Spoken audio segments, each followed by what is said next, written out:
Hey everybody, what's up y'all? Welcome back to my channel. Tammy Talks here. Let's go ahead and get into Married at First Sight Season 14, Episode 13, Popping the Questions. If you're brand new to my channel, I do breakdowns of various TV shows, both scripted and reality, interjecting my own thoughts, opinions, and theories into each and every recap. So if you enjoy that type of content, please consider subscribing to the channel, thumbsing up the video, and then hopping into the comment section. I do dedicated videos to each and every couple every Wednesday on Married at First Sight, so don't forget to check out the other three videos from the other three couples from tonight's episode. I am on the road to 5,000 subscribers, so if you do enjoy the content that I put out, please consider subscribing, sharing with a friend, sharing with a family member, all that good stuff. So let's get right into it, y'all. Let's go ahead and talk Mark and Lindsay. They are stressful. Lindsay is the villain that we all thought Alyssa was. Um, I think Lindsay is absolutely worse, but let's talk about it. So Mark said in his little self confessional that it's been a tough week. Okay, they are trying to navigate to a healthy path in their marriage, but they're having some issues with it. We know, Mark. We know. So the scene of them two together, we see Lindsay is bitching once again about consistency. She wants a healthy. Oh, I'm sorry. And Mark said he wants healthy communication. Lindsay said just talking to her is healthy communication. Mark said that is not. Lindsay, that is not healthy. Just verbally, see, Lindsay wants somebody to argue with her. In Lindsay's mind, them arguing or getting to these spats or tips, that is healthy communication to her because they are at least talking. To Mark, on the other hand, it's toxic, which it is. He does not want to do that. He doesn't want to sit and argue with you all the time. One, because you are extremely mean and rude when you guys are arguing, right? So she said, as usual, once again, broken record, that he is not showing up for her in the marriage. I really want Lindsay to break down what that means, right? Because I feel like she uses that as a blanket statement, right? We know that she feels that Mark does not pour enough into her. I guess we don't get enough footage of them outside of the arguments to really see what that means. What does she want him to do? He tells her that they have different styles, very, very different styles on how they speak to people, and that makes her start crying. It's real though, Lindsay. You have a horrible way of communicating. But see, this is what Mark's father warned Mark. I mean, this is what her father warned Mark about, and then what her friends warned Mark about too, by giving him that no button in like the very first episode after the wedding. Lindsay, I feel like, is used to using crocodile tears to get what she wants, and it's not working on Mark. He is unfazed by her tears. He is completely unfazed by it. And because of that, it makes her even more upset. So he said that he will try to be calm and be positive. Well, he said that he will be calm and he will try to be positive into the marriage. He's going to try not to bring any more negativity in.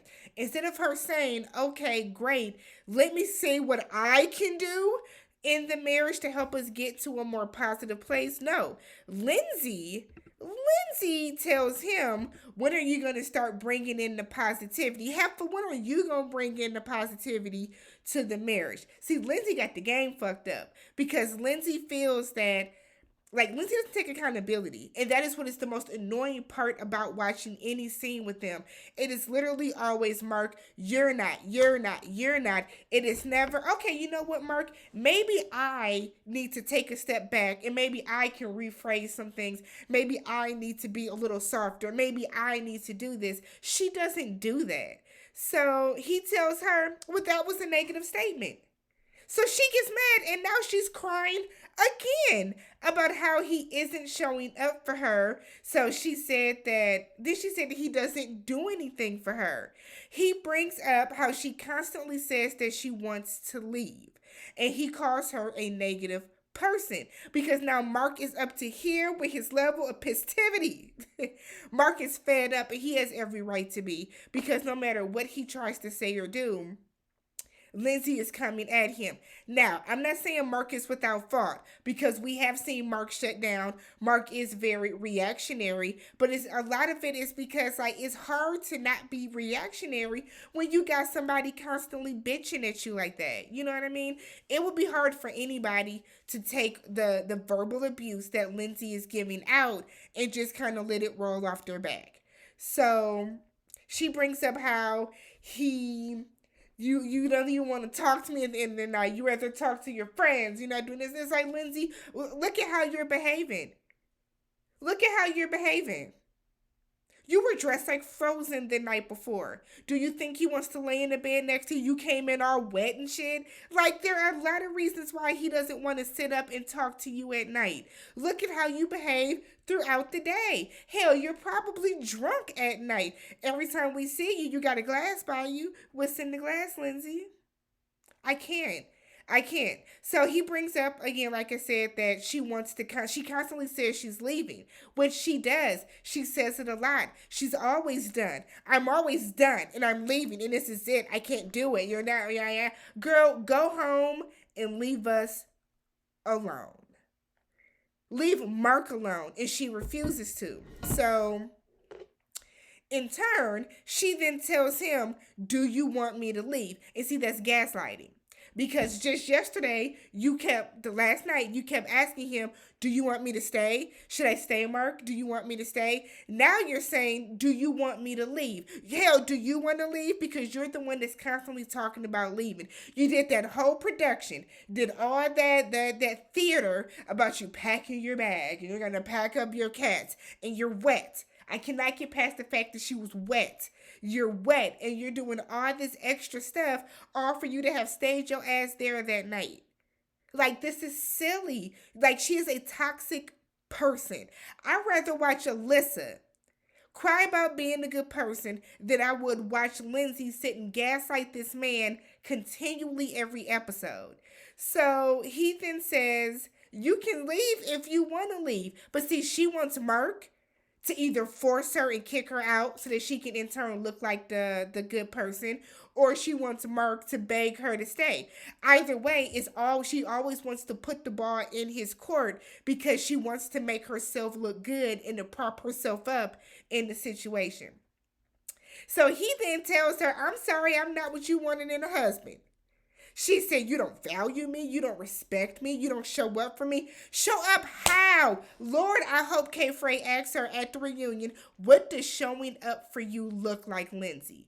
What does it look like?" Lindsay lacks all self-awareness and all accountability. It is absolutely jarring to watch. So she packs up her, grabs her things, and then of course, like she always does, she walks out of the house. She walks out the apartment. Girl, bye. Go up to the rooftop. Do whatever you and Elijah are doing up there to relax, and leave everybody the hell alone. Where was the what is it called, the emotional stability test in this? Where was the therapy session? Where was the Wonderlic test? Y'all remember, have you ever taken a Wonderlic test? Where was the Wonderlic test that would help out in this situation? This is ridiculous. So Mark said that he is mentally drained. Mark, I'm mentally drained too. Watching this for 2 hours and then doing these videos and then battling people in the comments, I'm mentally drained too with this show. So he said he fears that nothing will change over the next 3 weeks. It's not going to. I'm going to tell you now, nothing's going to change, Mark, okay? All it's going to take is for you to buy some damn pretzel rice, to the little, the little typical pretzel, for her to say you're not showing up for her. So who knows? So Mark meets up with Pastor Cal. Pastor Cal brings up that Lindsay needs to work on her delivery. Pastor Cal really rubbed me wrong this episode with the advice he was giving. So Pastor Cal said that they can work on her delivery. No, you guys can't. At the age that Lindsay is in her mid to late 30s, the way that she talks to people is how she's going to talk to people. That's not something that you can easily change about a person, let alone a person like Lindsay that has a very, very strong personality. The way that she talks about people, the delivery that she uses, the tone that she uses, the way that she chooses to always be in attack mode, that is something that is just going to be how she operates. Either Mark is going to have to be okay with it and get used to it, or he's going to have to leave. But this is not something that's going to change within her. So, Pastor Cal also points out that Lindsay treats people the way that they allow her to. So the fact that you never nipped this in the bud initially is why she continually does it. I completely agree with that. You have to set boundaries with people. So Mark wants to know, why does she always go to such a hurtful place? It often reminds him of his parents fighting. So he gets emotional, and Pastor Cal asks him, like, why does he do so much for his mom? And he said, because she did everything for him. So Pastor Cal asks if Mark is afraid of turning into his father, who, from what I gathered, I could be wrong, but what I gathered from this conversation is that Mark's mother would nag and nag and nag his father, and they would have these big blow up arguments, and then finally his father just began to shut down. His mother was depressed because she did not like the way that her life turned out. So he is scared probably of turning into a mixture of not only his mother, but a mixture of his father as well. So he gets visibly upset and visibly emotional. Pastor Cal reminds him, Lindsay is not your mother, you were not your father. Pastor Cal said to give her what she wants, which is to let her know that you were all in. And I call bullshit on that, Pastor Cal. And you know that that was bullshit to say, too. Because no matter what he does for Lindsay, she is going to find a way to complain about it. She's going to find a way to be on attack mode with him. Nothing will ever be good enough for her because her and Mark are just two very, very different people. That's just what it is. So he tells him that the expectations that he has are going to cause him to screw this up. He then said that they both have not decided that it is not going to work just yet, so they have some hope. Lindsay meets with Dr. Pepper. Lindsay talks, Dr. Pepper asks about the struggle and the tough parts. Lindsay said that Mark is genuine, but she has seen a lack of consistency. She calls him consistently inconsistent, okay? She says that she's a person that she goes all in and she tells people, I'm going to love you with all I have, but once it's gone, it's gone. Dr. Pepper tells her not to forecast. She said, what does that mean? You don't watch the news, Lindsay? You don't know what the weather forecast is? So she said that, excuse me, Dr. Pepper said that when you forecast about something, it's going to make that person turn defensive because you're already telling them something is not going to work. You're already giving like a negative end date to something or a negative end result. So Dr. Pepper wants her to start phrasing it a different way. Stop giving Mark such vague responses. Ask him very, very direct questions. She tells Lindsay, anger is not your friend. Lindsay said that the anger is a mask for her sadness and that she is just sad all the time. And then for like the sixth time this episode, we see Lindsay crying. I felt absolutely nothing for her tears. And I know that sounds bad, but the reason I feel absolutely nothing for Lindsay's tears is because the way that Lindsay continually treats Mark. I cannot feel sorry or have empathy for somebody who is continually cruel and who gaslights somebody. You know what I mean? It would be one thing if Lindsay was, really putting forth a good effort with Mark, but you're not. You are attacking this man at every chance you get. Why would he want to engage with you? Why would he want to be somebody that opens up to you and pours into you when in the at the slightest point where he wants to tell you that you need to do something a little differently, you bite his head off. You say he has a roach house. You bring up his life is in chaos. You bring up the fact that go live with your mom. Like, you do all these things to attack him. And yes, hurt people, but Lindsay's ass shouldn't have been picked if she's this damn broken. She should not have been picked. And that comes down to the experts or production or whoever made the final decision to put two broken people together. Ridiculous and just stupid. Absolutely stupid.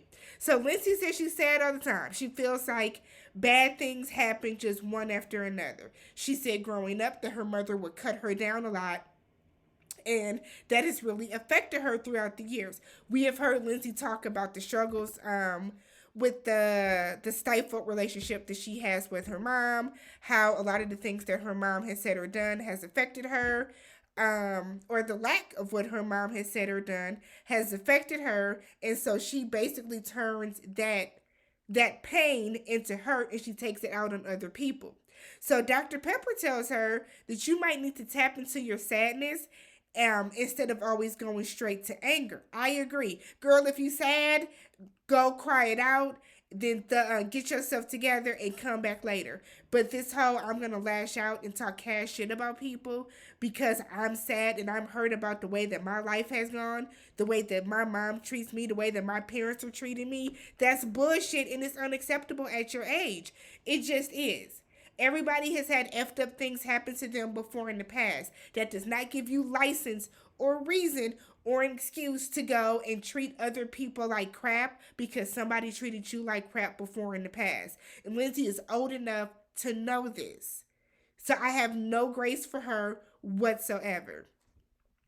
So Dr. Pepper tells her that she needs to start breeding kindness and to soften up. Stop trying to change his life. Mark don't want you to change his life. Mark didn't ask you to change his life. Mark didn't ask you to do anything at all. That's the crazy part. Mark didn't ask you to do a lot of this. You interjected yourself into his life. You interjected yourself into his problem and you tried to fix all his issues. When he did not want your help, the way that you tried to forcefully put your help on, you became angry and enraged.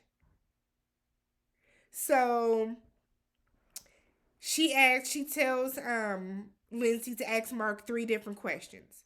What does he think love is now? To define an emotional connection, and can he walk away from a disagreement before it gets too heated?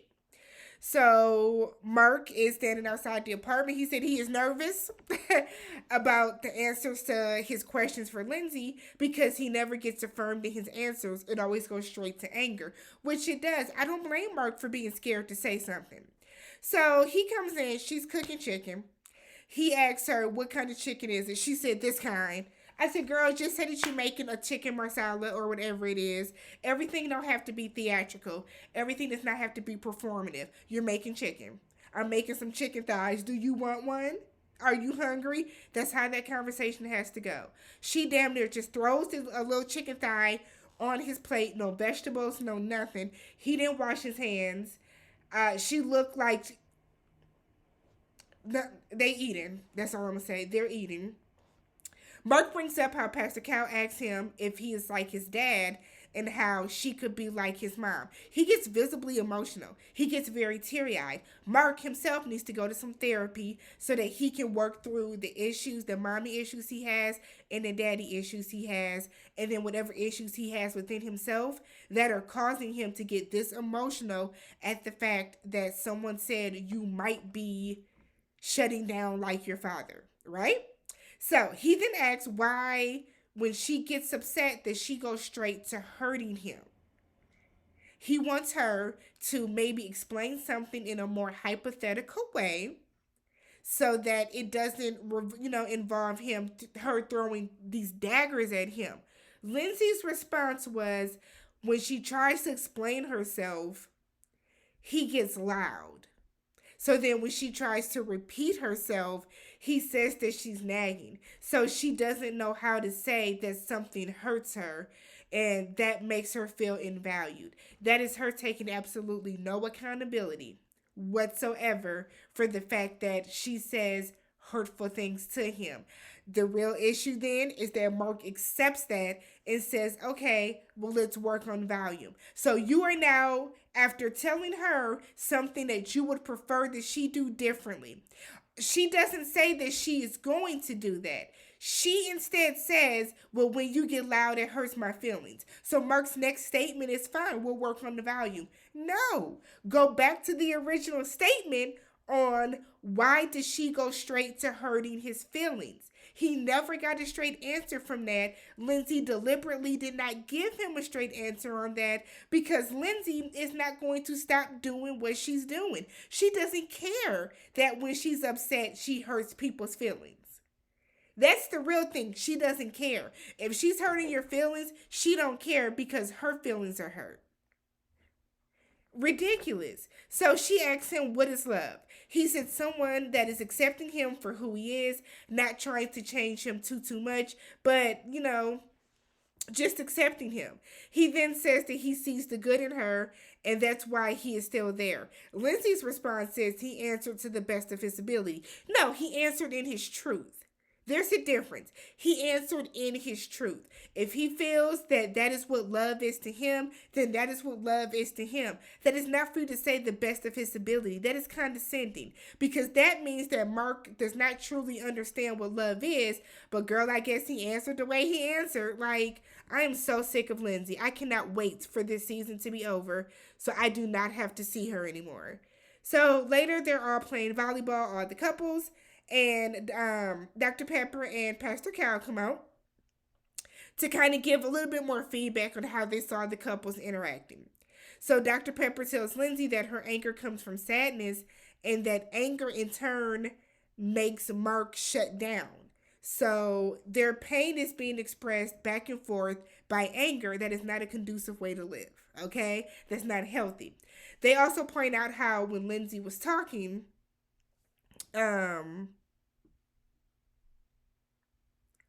when Lindsay was talking, the couples talked. The couples talked while after playing volleyball. Mark said they had some tough days. Lindsay, for whatever reason, points out, "Oh, there's a volleyball stuck up there. Look at that. How did I get up there?" And everybody's looking at her girl like, "Oh, so we can finish up this scene." The experts point out that Lindsay uses humor and she deflects whenever she has to have a serious conversation. That's a big part of the reason too why her and Mark just don't match. And I think whenever she does that, that's when Mark starts to shut down, right? Because we're trying to have a serious conversation and here you are thinking it's a joke and all fun and games. So Lindsay says that she feels that they have different expectations of what she gives and what she thinks that what she deserves. She thinks that the best intentions don't always have the best delivery. So while she's doing that, she's trying to lean over to Mark and lean over to him, and she's like reaching out for him, and he is standing there, sitting there with his beer in his hand, paying her no mind because he was already turned off and tuned out of the conversation because we're having a serious conversation and Lindsay decides to make a joke out of it. It's to deflect and kind of kill the vibe by pointing out a volleyball that who cares why it's up there, girl? Is it yours?